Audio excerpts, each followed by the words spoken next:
ജനിച്ചു വളർന്ന നാട്ടിൽ, പിന്നിട്ട വഴികളിൽ, തിരിച്ചെത്തുന്ന സുഖാനുഭവം മയിൽപ്പീലി പോലെ മനസ്സിൻ്റെ താളുകൾക്കിടയിൽ ഒളിപ്പിച്ചു വയ്ക്കാത്തവർ ആരുണ്ട്? മഹത്തായ ഒരു തൊഴിൽ ചെയ്യാൻ നിയോഗവും പരിശീലനവും ലഭിച്ച് ജീവിതത്തിൻ്റെ പടവുകൾ കയറിയ നമ്മെ നാം ആക്കിയ അമ്മയുടെ മടിത്തട്ടിലാണിപ്പോൾ.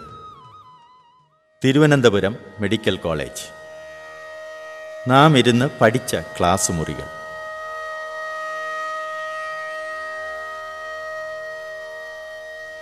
വെടിവെട്ടം പറഞ്ഞുല്ലസിച്ച ഇടനാഴികൾ. പരീക്ഷ എഴുതിയ ഹാളുകൾ. തല്ല് കൊണ്ടും കൊടുത്തും ഇളകി നിന്ന താവളങ്ങൾ.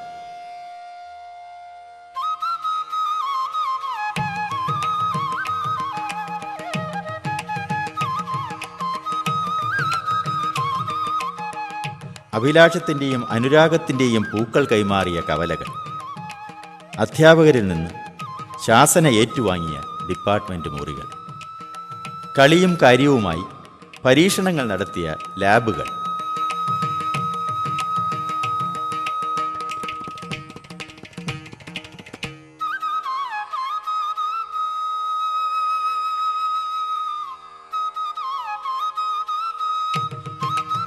ഉണർന്നും ഉറങ്ങിയും വർഷങ്ങൾ ചെലവഴിച്ച ഹോസ്റ്റൽ മുറികൾ. ഇണക്കവും പിണക്കവും പങ്കുവച്ച വരാന്തകൾ. രുചിയുള്ളതും നാക്കിനെ വിഷമിപ്പിച്ചതുമായതെല്ലാം വാരിത്തിന്ന് ബഹളം കൂട്ടിയ ഡൈനിങ് ഹാൾ. പാതിരാവെണ്ണ കത്തിച്ച് പുസ്തകത്തോട് മല്ലിടുന്നതിന് സാക്ഷ്യം വഹിച്ച ഇവിടത്തെ ചുവരുകൾ, തൂണുകൾ.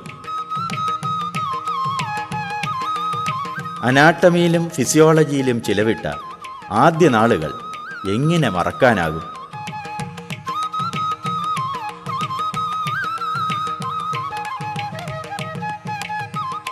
ക്ലിനിക്കൽ പഠനത്തിൻ്റെ ആദ്യ ദിനങ്ങളിൽ അടിസ്ഥാന തത്വങ്ങൾ പരിചയപ്പെടുത്തുകയും തുടർന്ന് രോഗികളെ മനുഷ്യരായി കണ്ട് ചികിത്സിക്കാനുള്ള അറിവും കഴിവും നൽകി പിന്നെ പിന്നിലേക്ക് മാറി നിന്ന് നമുക്ക് തൻ്റെയിടം പകർന്നു തന്ന സ്നേഹമുള്ള അധ്യാപകരെ ആർക്കാണ് മറക്കാൻ കഴിയുക? ഐതിഹ്യകഥ പോലെ അതിശയകരം, സമരകഥ പോലെ ആവേശോജ്വലം. തിരുവനന്തപുരം മെഡിക്കൽ കോളേജിൻ്റെ ആവിർഭാവം അങ്ങനെയായിരുന്നു. 1940-കൾ ദേശീയ സ്വാതന്ത്ര്യ സമരത്തിൻ്റെയും ദിവാൻ ഭരണത്തിനെതിരായ പ്രക്ഷോഭത്തിൻ്റെയും തീനാളങ്ങൾ ഒന്നിച്ചു കത്തിയ തിരുവിതാംകൂർ. പ്രക്ഷുബ്ധമായ രാഷ്ട്രീയ കാലാവസ്ഥ, തകർച്ചയിലേക്ക് കൂപ്പുകുത്തിയ ഖജനാവ്. ഇതിനിടയിലാണ് ആധുനിക വൈദ്യശാസ്ത്ര ചികിത്സ ശക്തിപ്പെടുത്തുന്നതിനായി ഡോക്ടർമാരെ വാർത്തെടുക്കാൻ മെഡിക്കൽ വിദ്യാഭ്യാസത്തിന് തിരികൊളുത്തുന്ന നിയോഗം ഏതാനും പ്രഗത്ഭ ഡോക്ടർമാർ ഏറ്റെടുത്തത്. Doctor CO Karunakaran, doctor R Kesavan Nair, doctor Thaliyath തുടങ്ങിയവർ. 1949 നിലവിൽ വന്ന തിരുക്കൊച്ചിയിലെ ആദ്യ മന്ത്രിസഭ മെഡിക്കൽ കോളേജ് സ്ഥാപിക്കാനുള്ള പദ്ധതിയുമായി മുന്നോട്ടു പോകാൻ അനുമതി നൽകി. പക്ഷേ അതുകൊണ്ട് ഒന്നുമായില്ല. അക്കാലത്ത് ഒരു മെഡിക്കൽ കോളേജ് സ്ഥാപിക്കുന്നതിനുള്ള ഏറ്റവും ചുരുങ്ങിയ ചിലവ് 1 കോടി രൂപ. സർക്കാർ അനുവദിച്ചതാകട്ടെ 50 ലക്ഷം രൂപയും.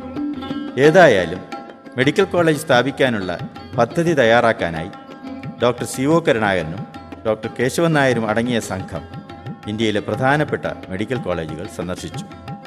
ഒരു കാര്യം അവർക്ക് ബോധ്യമായി: കോടിക്കണക്കിന് രൂപയില്ലാതെ ഒരു മെഡിക്കൽ കോളേജ് സ്ഥാപിക്കാൻ സാധ്യമല്ല. അവിചാരിതമായാണ് ഒരു പിടിവെള്ളി കിട്ടിയത്. ആയിടയ്ക്ക് 50 വിദ്യാർത്ഥികളുമായി ഗ്വാളിയറിൽ ചിലവ് കുറഞ്ഞ ഒരു മെഡിക്കൽ കോളേജ് സ്ഥാപിക്കപ്പെട്ടതായി വിവരം ലഭിച്ചു. അതറിഞ്ഞ സംഘം അങ്ങോട്ട് കുതിച്ചു. അതാണ് വഴിത്തിരിവായത്. ഗ്വാളിയർ മെഡിക്കൽ കോളേജിൻ്റെ പ്രിൻസിപ്പാൾ ഡോക്ടർ സഹായി സംഘത്തെ പ്രോത്സാഹിപ്പിച്ചു. മെഡിക്കൽ കോളേജിൻ്റെ രൂപരേഖ നൽകി. കെട്ടിടത്തിന് രൂപകൽപ്പന ചെയ്ത ഓസ്ട്രേലിയൻ ആർക്കിടെക്റ്റ് റിച്ചിയുടെ സഹായവും വാഗ്ദാനം ചെയ്തു. ചുരുങ്ങിയ ചിലവിൽ ജനറൽ ആശുപത്രിക്കടുത്ത് പബ്ലിക് ഹെൽത്ത് ലബോറട്ടറി പരിസരത്ത് മെഡിക്കൽ കോളേജ് പണിയാമെന്നായി ആലോചന. എന്നാൽ സ്പെഷ്യൽ ഓഫീസറായി നിയമിതനായ ഡോക്ടർ CO കരുണാകരനും ക്രാന്തദർശികളായ മറ്റ് ഡോക്ടർമാരും ഭരണാധികാരികളും അതിനോട് യോജിച്ചില്ല. നഗരത്തിൻ്റെ പ്രാന്തപ്രദേശത്ത് ജനവാസം തീരെയില്ലാത്ത ഉള്ളൂർ കുന്നുകൾക്ക് മുകളിലായി പുതിയ മെഡിക്കൽ കോളേജിന് സ്ഥലം കണ്ടെത്തി. 1951 രാജപ്രമുഖൻ ശ്രീ ബാലരാമവർമ്മ മഹാരാജാവ് കോളേജ് കെട്ടിടത്തിന് കല്ലിട്ടു.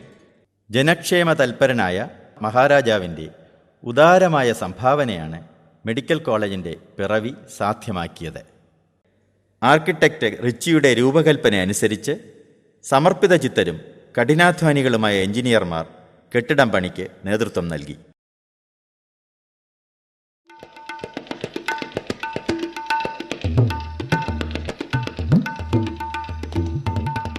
ഇതിനോടൊപ്പം ആ വർഷം സെപ്റ്റംബറിൽ 60 വിദ്യാർത്ഥികളുമായി തിരുവനന്തപുരം മെഡിക്കൽ കോളേജിൻ്റെ ആദ്യ ബാച്ച് പഠനം ആരംഭിച്ചു. ജനറൽ ആശുപത്രി ക്യാമ്പസിലായിരുന്നു ആദ്യത്തെ ക്ലാസുകൾ നടത്തിയത്.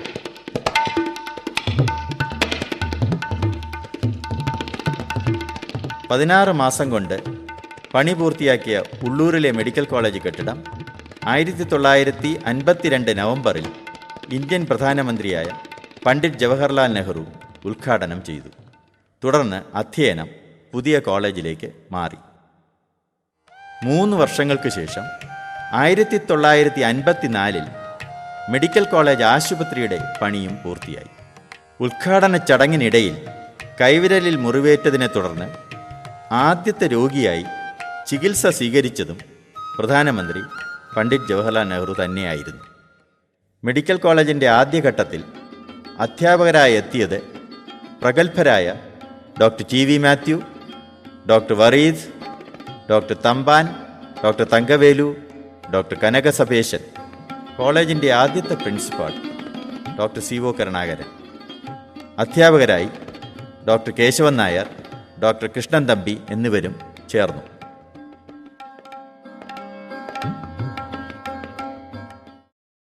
ഐക്യകേരളം പിറന്ന 957 തന്നെ മെഡിക്കൽ കോളേജിലെ ആദ്യ ബാച്ചിലുള്ളവർ ഡോക്ടർമാരായി തീർന്നിരുന്നു.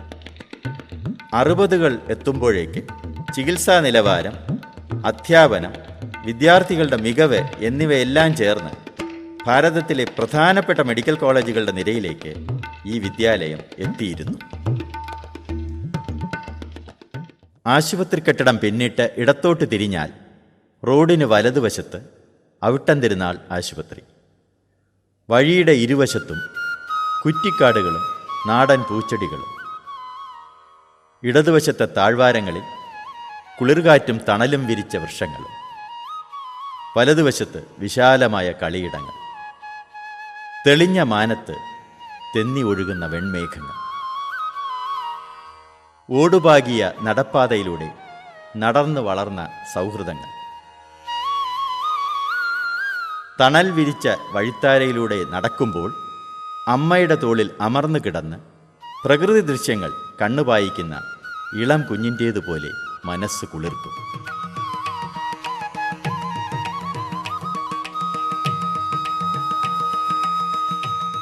സംശയം ഏതുമില്ല, ഇന്ത്യയിലെ ഏറ്റവും സുന്ദരവും ചേതോഹരവുമായ മെഡിക്കൽ കോളേജ് ക്യാമ്പസുകളിൽ ഒന്നായിരുന്നു ഇവിടം. വിശാലമായ ഈ കളിസ്ഥലങ്ങൾ, ഫുട്ബോൾ, ഹോക്കി കോർട്ടുകൾ, വോളി, ബാസ്കറ്റ്, ടെന്നീസ്, ബാഡ്മിൻ്റൺ എന്നിവയ്ക്കുള്ള ചെറിയ കോർട്ടുകൾ.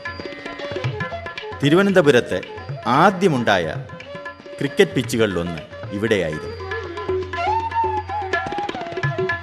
ഇവിടെ കളി പഠിച്ചും പരിശീലിച്ചും വളർന്ന ടീമുകൾ പ്രധാനപ്പെട്ട മത്സരങ്ങളിലെല്ലാം ഒന്നാമതോ രണ്ടാമതോ ആയി എത്തി. കായിക മികവിൻ്റെ നാളുകൾ.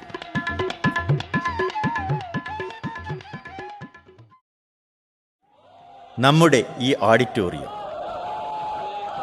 ഇവിടെ അരങ്ങേറിയ നാടകങ്ങളിൽ പലതും കേരളത്തിലെ മികച്ച അമച്വർ നാടകങ്ങളുടെ നിലവാരത്തിൽ എത്തിയിരുന്നു. ഈ വേദിയിൽ നിന്നൊഴുകി ചുവരുകളെയും തൂണുകളെയും തഴുകിയ ഗാനവീചികൾ കാണികളെ ആനന്ദത്തിൽ ആറാടിച്ചു. നല്ല കലയ്ക്കും കലാകാരന്മാർക്കും അനുമോദനം, സുദീർഘമായ കരഘോഷം. ചുവടുകളും വാക്കുകളും ഈണങ്ങളും പിഴയ്ക്കുമ്പോൾ ഉള്ളൂർ കുന്നുകൾ വിട്ടൊഴിഞ്ഞുപോയ കുറുക്കന്മാരെ ഓർമ്മയിലെത്തിച്ച കോരിയിടലുകൾ. കല, സാഹിത്യം, സംഗീതം എന്നിവയിലൊക്കെ ഈ വൈദ്യകലാലയം മുൻപന്തിയിൽ തന്നെയായിരുന്നു.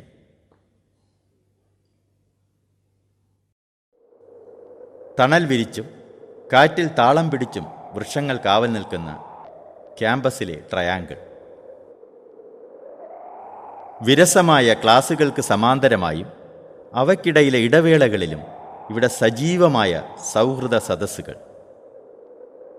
പത്തോളജിയുടെ പരിസരം.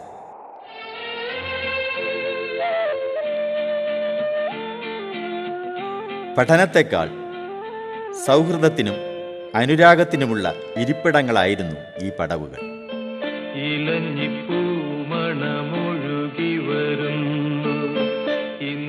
വിഖ്യാതമായ ന്യൂറോ മസ്കുലാർ ജംഗ്ഷൻ.